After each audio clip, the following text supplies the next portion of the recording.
Il y a des zones en Côte d'Ivoire où il n'y a toujours pas d'électricité. Ce qui est bien, c'est que l'Estonie a beaucoup de flexibilité fiscale. On a par exemple en Russie, quand tu étudies à l'étranger, tu peux aussi créer ta société là-bas. D'accord. C'est pas catholique de faire savoir certains trucs, mais certains gros pays économiquement bien stables de l'Europe de l'Ouest ont mis en place cette loi. Bon, c'est sûrement pour freiner l'entrepreneuriat extérieur des migrés, parce que c'est une autre forme d'immigration aussi. Alors, 5 inconvénients pour quelqu'un qui souhaite créer une société offshore en Estonie serait...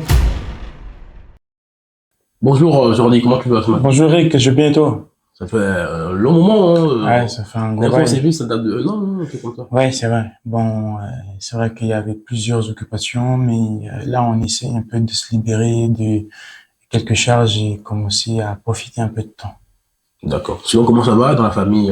Oui, la famille se passe bien. Le business est prospère, ça va? Bon, là, on est sur plusieurs projets et on espère dans le début de l'année 2025 que la croissance sera assez intéressante.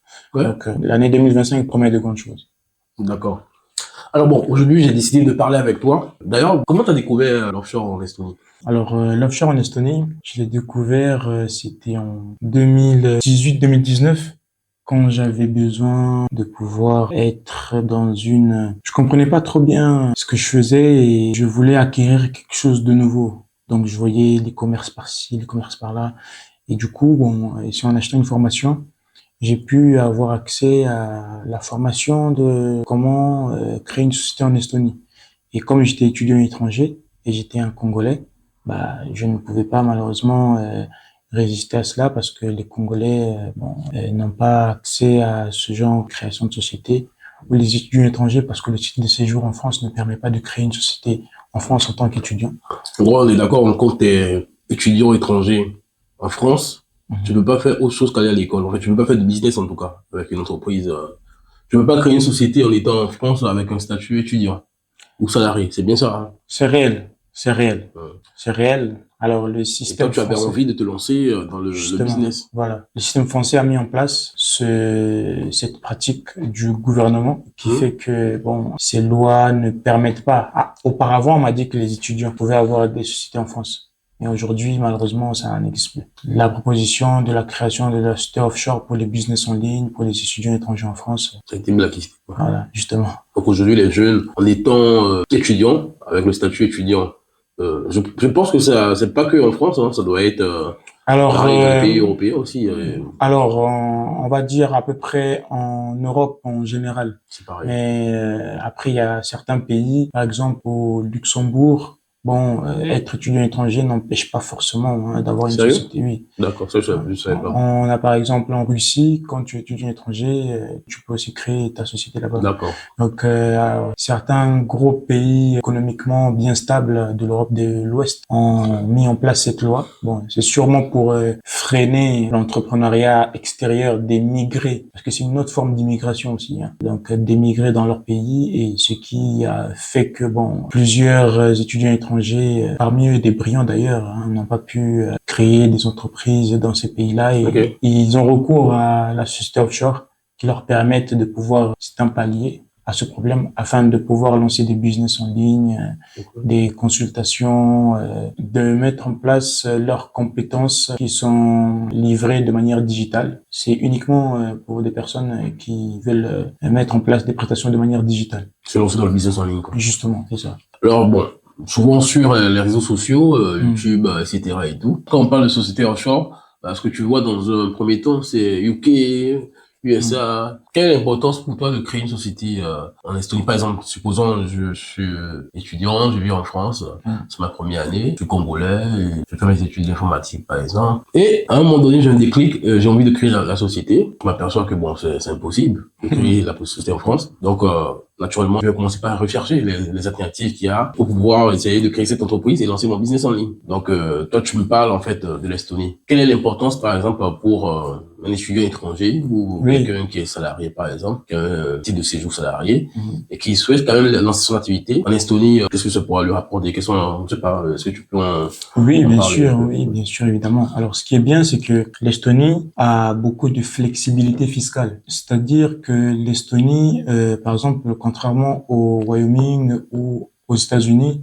ou au UK en Grande-Bretagne, certaines sociétés là-bas ont souvent des pratiques informelles parce que, par exemple, au Wyoming, il faut pratiquer une activité qui est hors du Wyoming pour être souvent exonéré d'impôts.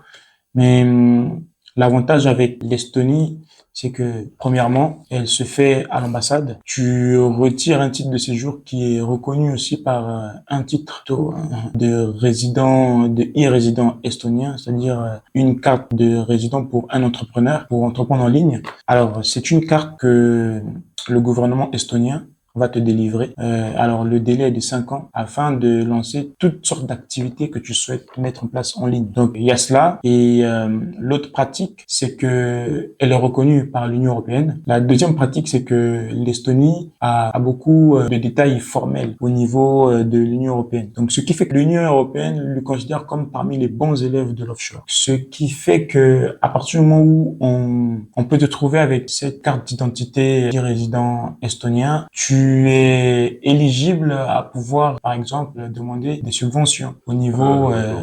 de l'Union européenne. Il y a le FEDER, le Fonds européen du développement économique. Donc, tu es entrepreneur, on va dire européen. Maintenant, le Wyoming, bon, et le UK, ils sont déjà pas dans l'Union européenne. Pour quelqu'un qui est en France, c'est très mal vu d'avoir une société qui est, par exemple, dans un autre État que des États de l'Union européenne. Et Pourquoi c'est très mal vu?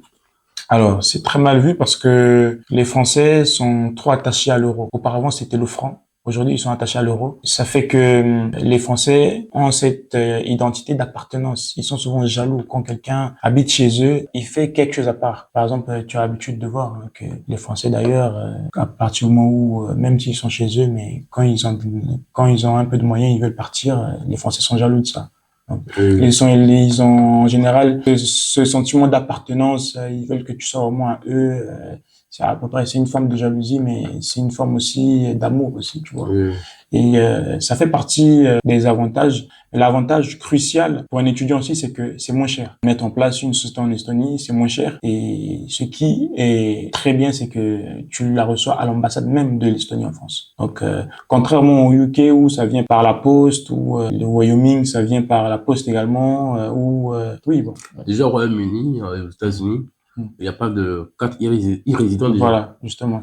Ce que tu pourras recevoir par courrier, C'est ça, généralement, ça vient de UK. justement. C'est les documents de ta société. C'est ça. Les USA, ils s'en foutent. Ils vont juste envoyer tes documents par mail. En fait, tu as le choix, en fait, C'est ça. ou recevoir tes documents de société Mhm. par mail, Mhm. et où tu peux les recevoir, en fait, en physique, à la Ok. boîte postale. Et généralement, les gens, ils n'ont pas le temps, donc ils vont ticker sur numériquement, c'est-à-dire par mail. Du coup, bah, quand tu crées ta société au bout de quelques jours, tu as les documents de la société par mail. Tu peux Ok. t'en servir pour le reste de la procédure. Tu vois ce que je veux dire? Ok. Bon, c'est juste une forme de pratique que je veux dire commerciale pour convaincre de l'Union européenne de leur capacité de pouvoir être transparent. Et ils ont aussi cette flexibilité fiscale, c'est que l'Union européenne aime bien les pays qui ont cette flexibilité fiscale. C'est-à-dire, ils n'ont pas des optimisations fiscales qui sont dilapidées comme au Wyoming. Il faut faire du chiffre d'affaires à l'extérieur du pays pour être exonéré d'impôts. En Estonie, par exemple, quand tu fais du chiffre d'affaires, même si tu es hors de l'Estonie, tu vas quand même payer un impôt de 20%. Ok. Donc, bon, c'est différent de l'impôt que tu payes en France. En France, ça varie. Donc, ça peut aller de 25% jusqu'à 29. Et après, il y a des variables. Quand tu dépasses 100 000 euros de chiffre d'affaires, il peut y avoir un 5% au-dessus. On peut rajouter un taux réduit. Donc, l'Estonie, la différence, c'est qu'elle a plus de crédibilité au niveau de l'Union européenne. Alors, est-ce que tu peux évoquer, je sais pas, 5 inconvénients pour quelqu'un qui souhaite créer, en fait, une société offshore en Estonie? Alors, 5 inconvénients pour quelqu'un qui souhaite créer une société offshore en Estonie serait premièrement une personne qui n'a pas de papier. Donc, D'accord. Ça, pour lui, ce ne sera malheureusement pas possible. Par exemple, une personne qui a un récépissé de réfugié, il peut pas mettre en place une société d'offshore en Estonie. Pour une personne qui pense que l'Estonie, il y a très peu d'impôts, c'est un inconvénient également pour lui, parce que l'Estonie, ça reste entre guillemets offshore, mais qui a beaucoup de crédibilité au niveau de l'Union européenne. Donc, ils ont intérêt quand même à pouvoir mettre en place des détails formels comme tout ce qui est mise en place de la fiscalité, prélever des montants de TVA en fin d'année, déclaration d'impôts. Quatrième inconvénient, je dirais, c'est pour des personnes qui sont en Afrique, malheureusement, ce n'est pas destiné à eux parce que l'e-résident ne se trouve que dans un seul pays africain, c'est l'Égypte. Il n'y a que l'Égypte qui constitue ce cabinet d'e-résidents dans leur ambassade de l'Estonie. Bon, d'autres pays en Afrique ont des ambassades de l'Estonie, mais l'Égypte uniquement constitue ce cabinet des cartes e-résidents pour des entrepreneurs qui veulent lancer des prestations digitales. Donc, ça fait que si tu es en Afrique et que tu veux ouvrir cette société offshore en Estonie, il faudra que tu puisses être lié à peut-être un frère en France, faire un partenariat avec une personne afin que lui, il crée un compte avec son identité à ta place. Et ensuite, bon, toi, après, tu vas bénéficier de cette société. En général, si c'est un frère ou un ami très proche, ça passe vraiment. Compliqué. Et justement, et cinquième inconvénient, c'est que c'est l'une des sociétés avec lesquelles je pense que il y a plusieurs prélèvements. Il y a plusieurs types de prélèvements, c'est-à-dire pour mettre en place la société de manière digitale, il y aura l'offre pour les sociétés de e-commerce, l'offre pour les sociétés de scientifiques, l'offre pour les sociétés qui sont dans le digital. Souvent, des personnes vont prendre l'offre pour des personnes qui sont en association. Et ça, c'est à, je pense, 12 euros. Et après, ça expire. Mais ça te rattrape après en fin d'année. Parce que si tu prends l'offre de 12 euros, en fin d'année, ils vont te dire, oui, mais tu ne pratiques pas cette activité. On voit sur tes prélèvements bancaires que tu pratiques une autre type d'activité et ce n'est pas une transparence économique au niveau de ton entreprise. Donc, tu peux avoir des problèmes au niveau des déclarations d'impôts. Voici un peu au niveau des 5 inconvénients. Il y en a encore, hein, mais c'est bien de savoir parce que moi, ça permet aux gens de... Justement. Donc, quand une personne met en place la société offshore estonienne, si elle veut faire une prestation digitale, elle doit souscrire à la prestation digitale. Ok. Si elle met... C'est en quelque sorte les catégories justement, voilà, c'est ça? C'est vrai que c'est un petit peu cher, je pense que c'est entre les 100 ou 200 euros par là. Et pour les activités financières et tout ça, c'est à peu près dans les 100 euros.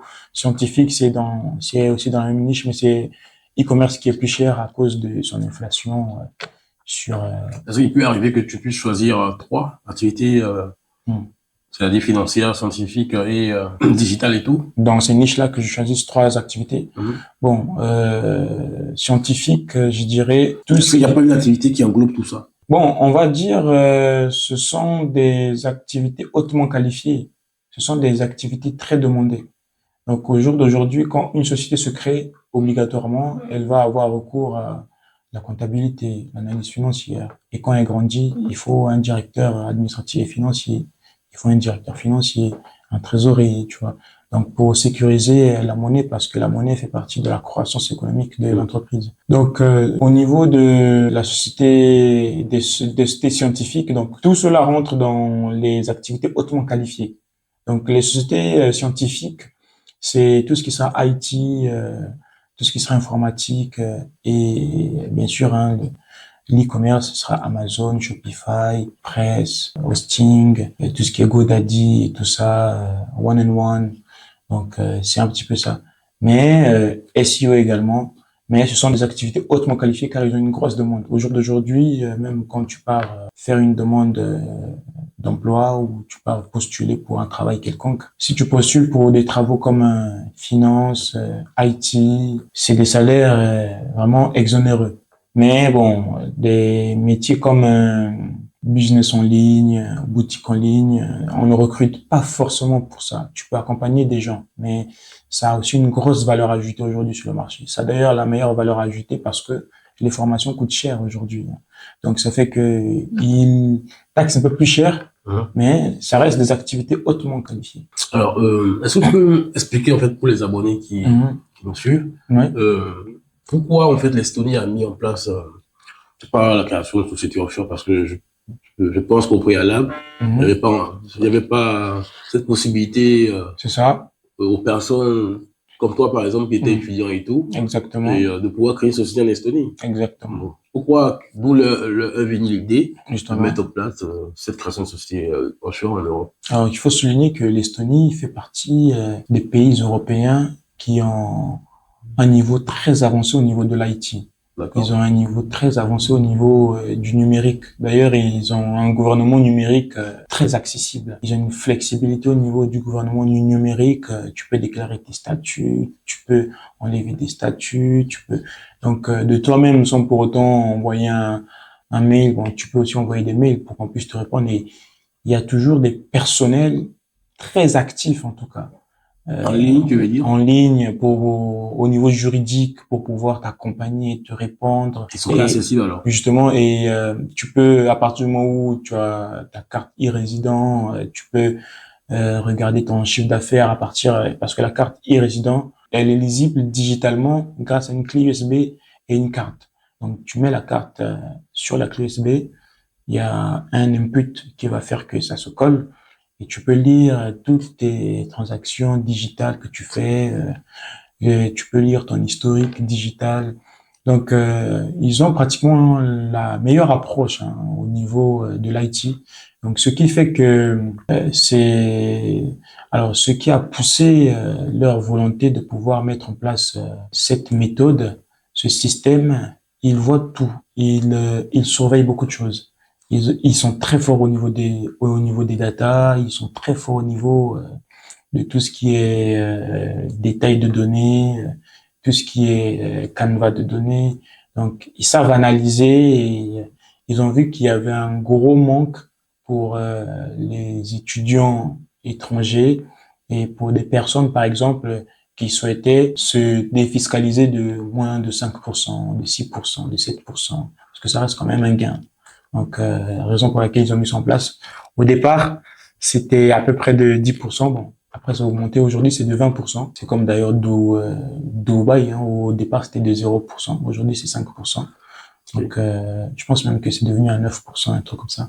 Le fur et à mesure, ça a monté. Voilà, justement. Donc, ils ont remarqué ce manque. Hein, c'est l'offre et la demande. Hein. Ah oui, c'est sûr. Ils ont remarqué ce manque et ils ont mis en place leur gouvernement numérique, qui d'ailleurs fonctionne très bien. Et dans pratiquement beaucoup de pays développés au niveau mondial, ils ont minimum un cabinet destiné aux e-résidents estoniens qui est dans l'ambassade de l'Estonie.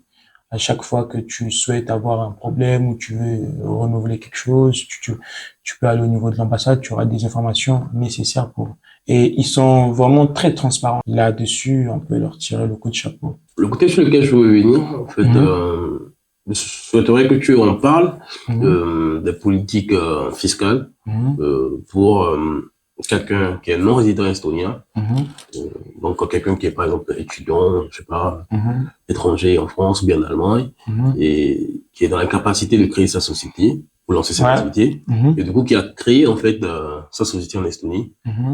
Quelles peuvent être en fait les politiques fiscales auxquelles il aura affaire? Alors, quelqu'un qui est par exemple en Allemagne, qui a créé sa société en Estonie, bon, l'Allemagne et la France au niveau fiscal, il y a vraiment pas de différence. Je pense même qu'ils sont un peu plus accentués que la France au niveau fiscal.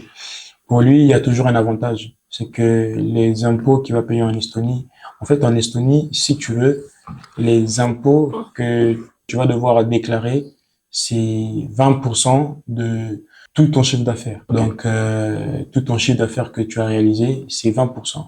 Alors qu'en France, c'est pas pareil. Déjà, il faut que tu déclares la TVA. Tu vois, la TVA, ça coûte, c'est vraiment un bras. Parce que chaque mois, il faut que tu déclares. Et en fin d'année, tu payes de l'impôt, on va regarder le chiffre d'affaires que tu as fait, et ça va au-delà de 25% quand tu dépasses les 50 000 euros. Déjà, pour quelqu'un qui déclare la TVA chaque mois, en fin d'année, il peut facilement être au-dessus de 50 000 euros ou 200 000 euros. Et c'est là que ça devient compliqué. Il faut avoir un très bon expert comptable pour pouvoir optimiser cela. Et même quand l'expert comptable le fait, bon, il faut aussi rémunérer l'expert comptable. Alors qu'en Estonie, bon, tu peux être ton propre comptable, tu peux employer un comptable en Inde, euh, ce qui va, ce qui va te permettre de faire des économies d'échelle au niveau de ta comptabilité, au niveau de ta croissance économique également. Tu fais des marges sur coût variable. Et la société, elle progresse bien. D'accord. Pour quelqu'un qui, par exemple, est étudiant étranger, Mm. quand il crée sa société, par exemple, en Mm. Estonie, Mm. ça lui donnera droit à quelle sorte de compte bancaire business pour ses activités en ligne, en l'occurrence, je sais pas, le dropshipping, l'e-commerce, je sais pas, le trading et tout. Mm. Quel est le genre, parce qu'on sait qu'en France, tu peux avoir Revolut, tu peux avoir Conto, tu vois, il y a ce genre de banque et tout Mm. qui parle aux gens. Mais est-ce qu'un étudiant étranger, par exemple, Mm. en France, qui crée sa société en Estonie, Mm. peut accéder à ce type de banque? Je pense pas. Alors, si, par contre, Business, je parle. oui, bien sûr, Ouais, les comptes business. Alors, par contre, quand tu es en Afrique, c'est compliqué. d'accord. Mais quand tu es africain et que tu es étudiant en France et que tu as un titre de séjour mention étudiant, il est possible pour toi de pouvoir avoir un compte business. Par exemple, tu peux avoir un compte business wise, tu peux avoir un compte business pionnier. Ouais, c'est une banque également en ligne, Donc, quelqu'un qui crée sa société en Estonie, il peut accéder à cette banque. justement. Et D'accord. quelqu'un qui, alors, Wise, c'est un compte également très professionnel. Je pense que tu peux le connaître Oui, également. oui, je vois, ici. Elle est très démocratisée aujourd'hui. Donc, ce qui fait qu'une personne qui a une société, par exemple, en Estonie, et la société Wise, bon, elle voit les transactions, mais c'est à toi de déclarer au niveau de ton gouvernement. C'est pas à Wise de déclarer parce que ils ont des milliers et des milliers de clients dans le monde. Wise, c'est pas une banque, on va dire, nationale ou continentale comme certaines banques, Société Générale, non. Wise, c'est une banque internationale. Donc, déjà, c'est une banque qui a très peu de sièges physiques et très digitalisée. Donc, ils vont pas être là encore à être derrière toi pour pouvoir savoir ouais, est-ce que tu déclares ci, est-ce que tu déclares ça. Mais c'est à toi d'aller auprès des gouvernements qui t'aident à créer tes sociétés, de leur montrer tes transactions et de leur dire voilà, j'ai fait telle transaction, j'ai fait telle transaction. Mais sinon, c'est possible de pouvoir avoir accès à ces banques internationales avec des comptes business. Il y a que ça auquel ces étudiants ils peuvent accéder comme, Non, comme il y a banque plusieurs banques. Hein. Il y a également Mercury. Hein. en Estonie? Oui, oui, bien sûr, évidemment. Légalement. Bien sûr, évidemment. Sûr. Bien sûr, Ça, sûr. j'ai jamais entendu. Mais sûr, Mercury, ça, c'est aux ça, États-Unis, bien ça. sûr. Tu peux avoir Mercury quand tu as une société en Estonie Ah ouais? qui, déjà, il faudrait que tu aies une activité qui est déjà durant à peu près 6 mois. Et si l'activité est convenable, tu as des transactions régulières, tu vas devoir montrer ton relevé bancaire. Et donc, on va regarder ton relevé bancaire. Est-ce que les transactions sont fréquentes? Est-ce qu'il y a des trous de transactions? Donc, si tout est transparent, ils vont te mettre en place. Est-ce que Il y tu peux a, dire tout ce que tu sais en termes de banque, en termes d'alternatives et tout? alors il y a N26 aussi. Hein. Tu peux mettre aussi en Oui, place, NV6, aussi, je tu peux mettre crois. aussi en place la banque N26. C'est la banque qui ne va pas te casser les neurones hein, au niveau de tout ce qui sera justificatif et tout ça. C'est très très très rapide d'ouvrir une banque N26. Hein. Il y Ah, il y a, a Bunk aussi, non? oui, il y a ça aussi. Il y a aussi Banco, il y a aussi PayPal Business. Tu peux également ouvrir PayPal Business. Aujourd'hui, en 2024, je sais pas si tu le sais, Alors mais là, bon, PayPal Business, c'est plutôt les passerelles de paiement. Là, bon, moi, je te parle typiquement des banques de PayPal, business. tu peux, non, tu peux même avoir PayPal Business sans pour autant passer par une banque tierce. Hein. Tu peux avoir une carte de paiement PayPal.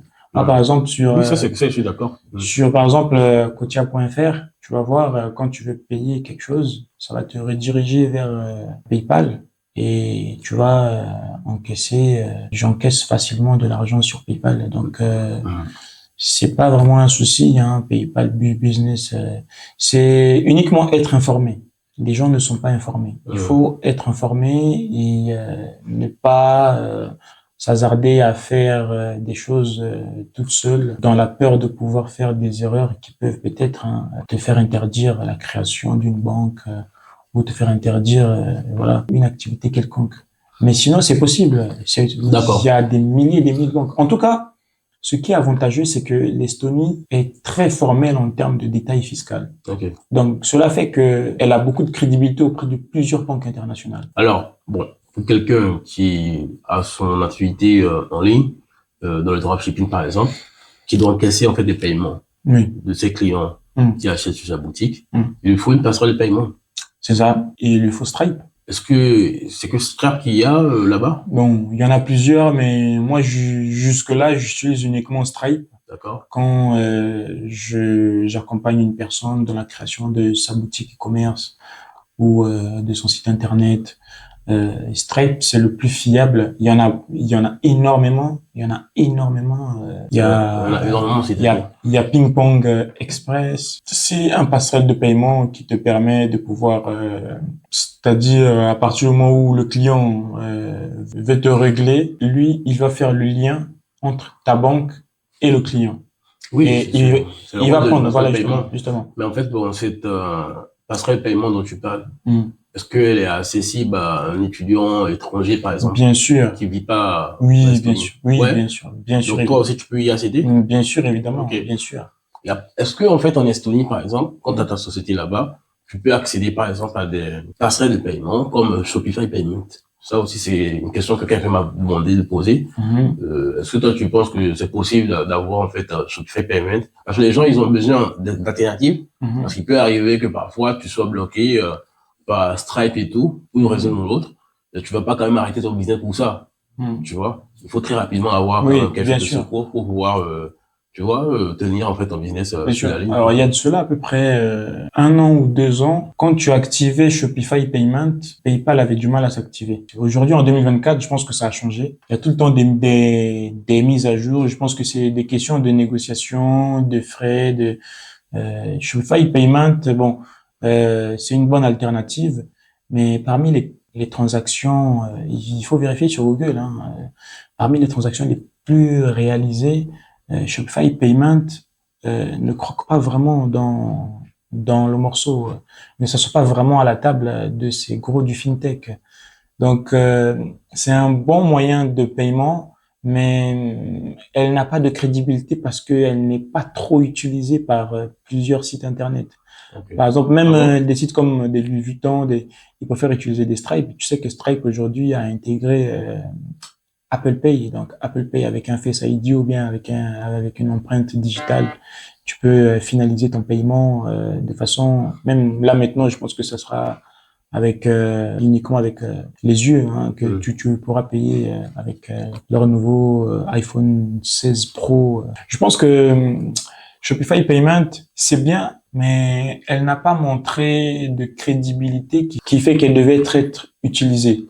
Là, tu parles du cas de l'Estonie. Je parle du cas de l'Estonie et parce qu'il faut pas généraliser. Non, je ne généralise pas, mais de ce que je vois en général, Shopify Payment, c'est bien, mais même aujourd'hui, hein, tu demandes à ChatGPT parmi les transactions les plus réalisées, combien Shopify Payment, au niveau de Shopify Payment, combien de passerelles elle a fait au niveau des transactions réalisées. Le chiffre qu'il va te donner sera vraiment très minime. Tu vas voir que... Moi, j'en sais pas, mais ce que je sais quand même, je sais que Shopify Payment, c'est une passerelle de paiement qui peut te permettre de cibler le monde entier. De sorte à ce que, bon, à chaque fois que un citoyen ou un résident canadien, par exemple, vient sa boutique, quand il vient sur ta boutique, il verra le dollar canadien. Et il va acheter en dollars canadiens. Tu vois? Alors qu'il y a des sites, enfin, avec Stripe et tout, quand tu crées ta boutique et tout, c'est obligé d'être, en fait, soit, en euros ou en dollars américains, si c'est un Stripe américain. Mais tu sais qu'aux États-Unis, au Canada, tu sais qu'il y a plusieurs passerelles. Il y a des passerelles qui sont beaucoup plus utilisées que Shopify. Oui. Mais qui met des restrictions, en fait. Justement. Ce qui fait qu'on peut pas y accéder. Justement. Bon, après, tu sais, les États-Unis, ils sont vraiment entre eux. quand il y a une passerelle de paiement qui passe très bien, ils vont pas vouloir que ça soit utilisé à l'extérieur par peur que il puisse avoir des bugs ou des trucs ou des trucs du genre. En fait, ils se considèrent vraiment, on dirait, les chefs du monde. Donc, quand ils ont des choses comme ça, ils gardent ça. Mais Shopify Payment, je vois hein, l'avantage dont tu parles, mais ce que je dirais même, c'est que quand tu as une carte Wise et que tu fais des paiements, par exemple, sur Stripe, via un autre site, par exemple, tu peux payer l'abonnement de ChatGPT qui est en anglais avec un compte Wise, mais les frais qu'ils vont te prendre, ça sera peut-être de 0,02 $, tu vois.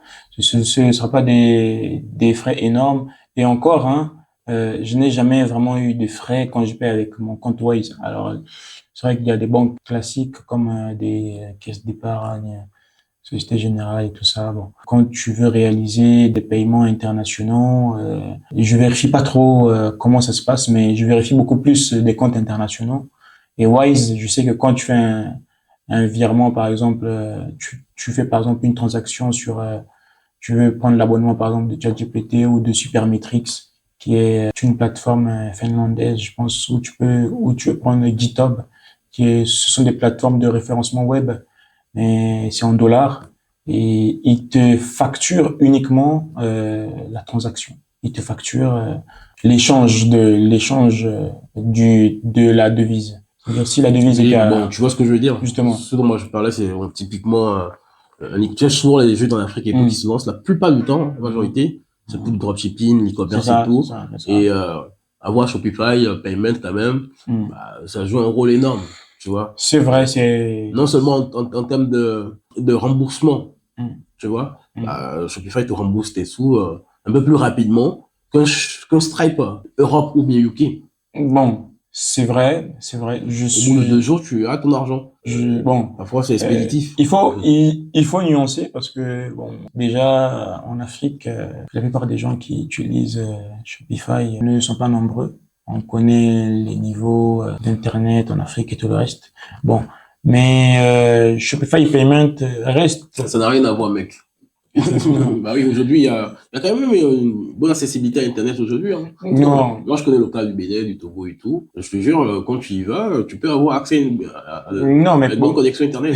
Après, ça dépend du budget que tu mets bon, en jeu. après moi je te parle hein, vraiment par rapport à l'Afrique centrale. Hein. Ah, oh, d'accord. Ouais. L'accès à Internet, C'est compliqué. Ok. c'est vraiment quelque chose, c'est vraiment une mine d'or. Hein. Donc, D'accord. après, je sais pas dans quelle zone du Bénin tu vis, mais Bon, généralement, quand je vais en vacances, je suis assez tiède, quoi. parce que tu sais, je pensais qu'en Côte d'Ivoire, la Côte d'Ivoire c'est le pays le plus visité. Hein. Je pensais qu'en Côte d'Ivoire, il y avait par exemple tout ce qui était éclairage, lumière. Il y a des zones en Côte d'Ivoire où il y a toujours pas d'électricité. Donc déjà quand tu regardes le pourcentage de la population qui a accès à tout ce qui est réseaux sociaux et tout le reste, tu vois que l'Afrique, ce n'est pas assez excellente la statistique. On peut être, je sais que c'est pas catholique hein, de faire savoir certains trucs, mais franchement, je pense que le niveau de connexion en Afrique reste. Ça s'améliore quand même. Ça s'améliore, ça s'améliore. Je ne dirais pas que ça ne s'améliore pas. Par exemple, je fais souvent des séances de prière avec certains béninois et tout ça. Et figure-toi que souvent ils se connectent pas parce qu'il n'y a pas de connexion chez eux. Tu vois. Donc ça, c'est ces personnes-là. Justement, bon, Bon, après, je comprends ce que tu veux dire. voilà, Parce que nous, par exemple, après, bon, c'est normal quand on y va et tout, on va pas justement, acheter des crédits, c'est ça, non, on va acheter quand même des gros gigas et tout, justement. pour essayer La de... diaspora n'a rien à voir avec les gens qui vivent sur place. Il y a encore beaucoup de chômage. Il y a Ah, mais beaucoup de putain, il y a des chômage. gens, il y a des gens en Afrique qui sont très bien. Hein. Non, il y a des gens en Afrique qui sont très bien. Il faut pas généraliser. Mais la majorité est vraiment dans le chômage. Je te dis, il n'y a pas encore ce pays en Afrique qui a dépassé les 50% d'emploi, quoi, tu vois. Le taux de chômage en Afrique dépasse les 50% dans la plupart des pays. Si tu vas par exemple dans des pays comme l'Afrique du Sud, Nigeria ou même la Côte d'Ivoire, hein, le taux de chômage est quand même assez élevé, tu vois. Donc je pense que c'est dans les 40%, quelque chose comme ça. Donc il y a beaucoup à faire. Il y a beaucoup à faire. C'est vrai il y a du progrès. Je souligne ce que tu dis. Il y a du progrès, mais on revient au niveau de Shopify Payment. Ça reste une alternative, mais bon, personnellement, je conseille Stripe. Ok. Voilà. Bon, on va centraliser les choses. Oui. C'était une parenthèse. Donc, va venir en fait ma dernière question. Ça va être de savoir pour quelqu'un qui est en Afrique, par exemple, d'accord, quelqu'un qui est au Bénin, par exemple, qui est au Congo, qui souhaite en fait créer une société en Estonie, parce qu'en fait, il n'arrive pas, parce que tu sais, il y a des pays qui sont mis dans une liste noire pour la création de sociétés au Royaume-Uni. Parce qu'ils ont été blacklistés par l'Union européenne, on va dire. Ah oui, c'est vrai. Est-ce que ces personnes-là pourront créer une société en Estonie? Ah, c'est... Ou du moins, d'accord? Les pays qui sont pas mis dans la liste noire, d'accord? Et qui ont cette facilité de pouvoir créer des sociétés au UK, est-ce qu'elles pourront de même créer en fait des sociétés en Estonie? Bon, le cas du Congo, dont toi tu viens. oui. Est-ce que c'est possible? Ça, c'est non. Non, c'est clairement impossible. D'accord. Mais donc, quelqu'un qui est au Bénin, par exemple. Le seul cabinet d'e-résidence qui se trouve en Afrique, c'est en Égypte, au Caire. Mais moi, j'avais cru entendre qu'il y avait un autre cabinet en Afrique du Sud. Bon, il n'y a pas encore de cabinet en Afrique du Sud. Et il y en avait avant. Ouais. Elle a été retirée depuis 2021. D'accord. Fin 2023, ils étaient en négociation. Je pense que peut-être début 2025, elle va réapparaître parce que ça, c'est quand même étonnant, hein, un pays comme l'Afrique du Sud qui fait partie, qui est d'ailleurs le pays le plus développé en Afrique ne contient pas ce cabinet.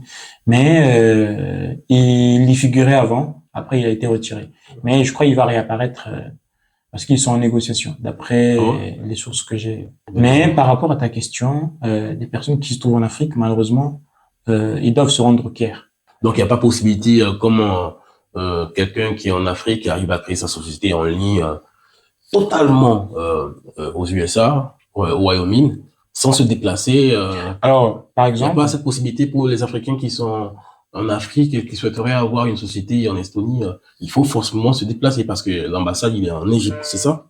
C'est ça. En fait, le bémol, c'est que l'inconvénient, c'est, par exemple, on pourrait peut-être le citer comme le sixième inconvénient, c'est que la carte e-résidence, qui va te permettre d'ouvrir, de mettre en place ta société, elle se retire à l'ambassade directement. Okay. Elle ne vient pas par boîte postale ou par email, tu vois. D'où d'ailleurs, hein, donc t'es obligé de prendre un billet d'avion pour y aller en Égypte. Justement, donc t'es obligé de prendre un billet d'avion pour aller en Égypte, ou tu peux être en partenariat avec un de tes frères ou un de tes amis proches. Bon, je dis proche parce que on ne sait pas aujourd'hui le cœur des gens est devenu très bizarre, donc il faut faire très attention par rapport à la transparence des gens. Mais tu peux faire un partenariat avec une personne qui se trouve par exemple en Europe, qui va t'aider à créer cette société. Pour lui, ça sera très facile. Et toi, tu auras justement besoin d'utiliser ça et ça sera... bon, il faut que ce soit quelqu'un de confiance. Justement. Quelqu'un que tu connais vraiment. Sinon voilà, c'est compliqué de faire les choses comme ça. Bon, c'est pas très compliqué, hein. D'ailleurs, je connais plusieurs personnes qui ont saisi cette opportunité pour pouvoir réaliser cette prestation. Beaucoup de personnes ont vu parce que je connaissais deux élèves qui ont fait ce choix de pouvoir contacter des proches en Europe. Et ces proches-là ont créé des sociétés avec leur identité. Et eux, ils se trouvent en Afrique. Donc, bon, ils font des business en Afrique. Ils lancent des boutiques en Europe, mais depuis l'Afrique. Et avec des e-résidents de leurs proches qui ont été créés en Europe. Le problème que ces Africains rencontrent sur le continent africain, c'est le même problème que les personnes qui ont, par exemple, le titre de séjour salarié et qui souhaiteraient entreprendre en France. Il faudrait qu'ils changent leur titre de séjour ou bien qu'ils aient la nationalité française. Tu vois, donc il y a toujours ce genre de problème dans plusieurs zones géographiques mondiales. Mais ce n'est pas une fin en soi parce qu'on a vu que pour les personnes qui souhaitent, qui ont un titre de séjour salarié, ils peuvent avoir recours à des sociétés offshore au Wyoming, à des sociétés offshore au UK ou en Estonie. Donc c'est pareil pour nos frères africains qui souhaitent créer des sociétés en Estonie, mais qui ne sont pas malheureusement en Europe ou qui ne sont pas dans des très peu de pays développés en Afrique. Ils peuvent avoir recours à ce partenariat. Je dis un partenariat, c'est pas vraiment un partenariat, c'est vraiment un truc win-win quoi. Donc c'est une personne de ta famille qui t'aide et tu lui donnes quelque chose, bon, je pense que ça va te coûter rien. Si tu veux vraiment changer ta vie, améliorer tes conditions de vie, parce que l'Afrique aujourd'hui, la plupart des pays en Afrique sont blacklistés. Mais bon, il y en a certains pays qui sortent du lot, mais donc parmi ces pays blacklistés, ces personnes se trouvant dans ces pays blacklistés, s'ils veulent améliorer leurs conditions de vie, ils veulent tester des business digitaux, des prestations en ligne, des boutiques en ligne, ils peuvent avoir accès à toutes ces choses. Mais bon, il y a aussi l'option de la société au Wyoming qui leur permet également de pouvoir gérer leur société depuis chez eux à la maison. Ça reste aussi une option. Mais pour eux, ça sera beaucoup plus flexible vers les États-Unis parce que beaucoup d'Africains n'ont pas des moyens de pouvoir payer quelqu'un en Europe ou ici, ils savent déjà que aux États-Unis, bon, ça peut être peut-être moins cher et ils peuvent le faire de façon assez simple. Mais en Estonie, c'est faisable et ce sont les deux cas. Donc, mais en Estonie, bon, je pense que les prix sont à peu près équivalents. Les États-Unis sont légèrement au-dessus, mais c'est à peu près équivalent. Et en général, pour quelqu'un qui peut créer en Afrique, au niveau des structures de société, par exemple, comme je t'ai dit, les sociétés hautement qualifiées, les sociétés il peut, par exemple, prendre une société d'association, tu vois, pendant un moment. Et quand le business y pète, bon, il essaye de changer de structure. Parce que il y a tellement d'informels au niveau de l'Afrique que il pourra peut-être faire du e-commerce au niveau de l'Afrique, mais ce sera pas tellement fiscalisé. Donc voilà. Ça fait partie des options. Ce sont ces deux options. L'offshore en Estonie a avantage beaucoup plus les personnes de la diaspora qui vivent en Europe. D'accord. Les étudiants étrangers, les personnes qui ont des titres de salariés. Ok. Donc voilà. Bon, je m'en vais te poser une dernière question. D'accord. C'est D'accord. juste pour savoir, tu sais, pour ces personnes, comme tu viens de l'évoquer, la diaspora et tout, qui sont étudiants en Europe, en France en l'occurrence, C'est ça. et qui souhaitent pratiquer, on va dire, une activité physique. Parce que là, on a parlé du côté de business en ligne, C'est ça. et tout, blablabla. C'est ça. Et pour quelqu'un, par exemple, qui souhaiterait lancer un business physique et tout, est-ce qu'il y a moyen pour lui, qui est étudiant, de créer en fait une société en Estonie? Alors, pour mettre en place un business physique, il faudrait être résident fiscal en Estonie. Donc, ça, c'est très compliqué. D'accord. Tu peux être peut-être consultant au niveau de l'ingénierie mécanique mais avoir ta société en Estonie. Et si tu veux faire une société physique, avoir des magasins, acheter des murs et tout ça, avoir du personnel. Alors là, il faudrait être résident fiscal en Estonie. Tu vas peut-être acheter un entrepôt ou un local où tu fais louer des colis aux personnes qui veulent peut-être exporter leurs colis en Estonie pour bénéficier de l'exonération de TVA en rentrant au niveau de l'Union européenne. Tu peux louer un entrepôt ou tu peux acheter un entrepôt. Et beaucoup de choses en Estonie sont très moins chères. Je rappelle que c'est un pays de l'Europe de l'Est. Et donc les pays de l'Europe de l'Est ne sont pas flambants comme des pays de l'Europe de l'Ouest comme la France, l'Allemagne, l'Italie, l'Espagne. Donc, ils sont très moins chers. D'ailleurs, même les masses salariales ne sont pas énormes dans ces pays-là. Donc, pour une personne qui souhaite mettre en place un business physique, il faudrait d'abord être résident fiscal en Estonie. Et tu peux ensuite faire ton business physique au UK, en France, en Espagne, en Italie, en Grèce, et voilà. D'accord. Alors, on est à la fin de la vidéo. Oui. Donc, est-ce que toi, en fait, tu as 3 conseils, ou bien, je sais pas, 4 conseils à partager avec ceux qui nous regardent, par exemple, et tout, Bien sûr. et qui souhaiteraient, on va dire, créer leur société en Estonie, parce que la réponse que tu as apportée, ça les a parlé. Bien sûr. Et ils sont en train de réfléchir, peut-être à créer une société. Qu'est-ce que toi tu pourrais le conseiller pour ces débutants qui vont, Bien je sais sûr. jamais, vont créer une société offshore en Estonie? Alors, moi, ce que je conseillerais à ces personnes qui voudraient créer une société en Estonie, parmi les 3 conseils, le premier conseil, ce serait d'abord de se projeter, d'avoir une vision. À partir du moment où tu as la vision et que tu te projettes et que tu as vraiment des projets assez clairs, tu peux mettre en place ta société. D'accord. Deuxièmement, il faut avoir des moyens parce que rien ne se fait sans rien. Si tu es étudiant étranger et que tu n'as pas de travail, tu es étudiant étranger et que tu gagnes très peu, tu fais peut-être un job étudiant, ça ne t'est pas destiné forcément. Donc il faudrait avoir au moins un certain salaire par mois parce que tu as des publicités en ligne, pour ceux qui veulent mettre en place des business de boutique en ligne, et des produits digitaux, des services digitaux. Il faudrait quand même un minimum de frais financiers à débourser par mois. Mais pour ces personnes-là, je les conseillerais d'avoir un certain épargne et après avoir eu cette épargne, de pouvoir switcher ensuite vers le business en Estonie.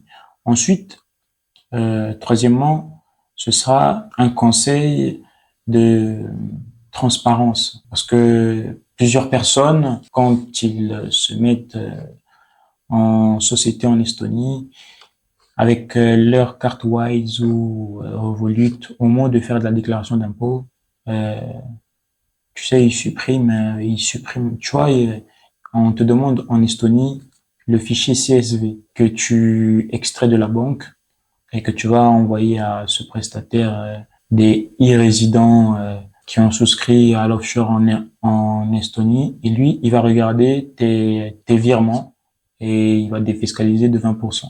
Malheureusement, des personnes suppriment plusieurs lignes de virement et souvent, quand ça paraît louche, les gens voient que ça fait pratiquement 2, 3 ans que tu es en Estonie et que tu pratiques plusieurs types de virements, plusieurs types de transactions, mais au moment de montrer tes relevés bancaires, on ne voit pas assez de lignes bancaires. Ce n'est pas assez intéressant parce que tu sais, un fichier CSV, c'est comme un fichier Excel. Tu peux supprimer facilement plusieurs lignes. C'est pas comme un relevé PDF d'une banque classique, quoi, tu vois. Donc, tu peux aussi leur donner un relevé PDF d'une banque classique, mais en général, ils demandent un fichier CSV. Et pour ceux qui veulent savoir ce qu'est un fichier CSV, ils n'ont qu'à partir sur Google, ils vont taper fichier CSV. Oui, moi, le savent.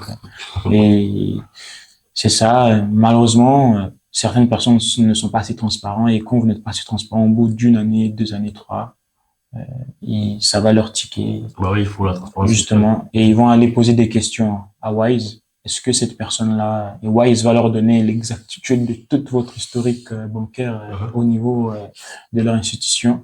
Après, ils vont te bloquer, quoi. Justement, voilà. Malheureusement, ce ne sont pas des choses à réaliser. Je déconseille totalement. Donc, il faut vraiment être visionnaire, avoir de l'ambition, parce que certaines personnes vont commencer à chercher à être formées, mais après ils se lâchent. Ils n'ont pas assez de niaque, de détermination pour aller au bout. Donc ça, c'est pas destiné pour ce genre de personnes. Après, tu as des personnes qui n'ont pas assez d'épargne, mais qui ont des yeux plus gros que leur tête. Et ça, malheureusement, ça ne marche pas avec l'Estonie et la transparence. Il faut être surtout transparence. En tout cas, bah, écoute, merci beaucoup d'avoir Je accepté t'en en prie, fait Eric. mon invitation ici à C'est moi Paris. qui te remercie. Et qu'est-ce que tu as à dire pour un mot de fin pour nos abonnés qui nous ont regardés tout au long de ce podcast? Parfait. Qu'est-ce que tu peux leur dire? Qu'est-ce que tu peux leur souhaiter pour les prochains mois? Alors, moi, ce que je peux vous souhaiter, c'est que vous puissiez réussir. Et je veux vous dire, il faut être ambitieux, il faut rêver. Et vous savez, on n'attire que ce à quoi l'on pense. Si on veut voir de la couleur rouge, on va aller dans les rues et ce sont les voitures rouges qui vont nous interpeller. Si on veut voir des personnes en chemise verte, ce sont des chemises vertes qui vont nous interpeller. Donc, si tu veux être un grand banquier, tu veux être un grand vendeur, un grand marketeur ou bien un grand closer ou un grand businessman, bah, imagine-le, pense-le, rêve-le, visionne-le et projette-toi. À partir de ce moment-là, rien ne peut t'arrêter. Et si tu es déterminé, absolument rien ne peut t'arrêter. En tout cas, Merci beaucoup pour Non, tes c'est moi qui inputs. te remercie, Eric. Et on se dit à une prochaine fois pour une autre vidéo. Allez, À très bientôt, les amis. à très N'hésitez pas à bientôt. nous liker la vidéo, Mettez la un pouce. partager Voilà, et d'activer la cloche de des notification en notifications, c'est plus. ça. Et on se dit à la prochaine fois. À la prochaine fois. Ciao, ciao. Ciao, ciao. Ciao.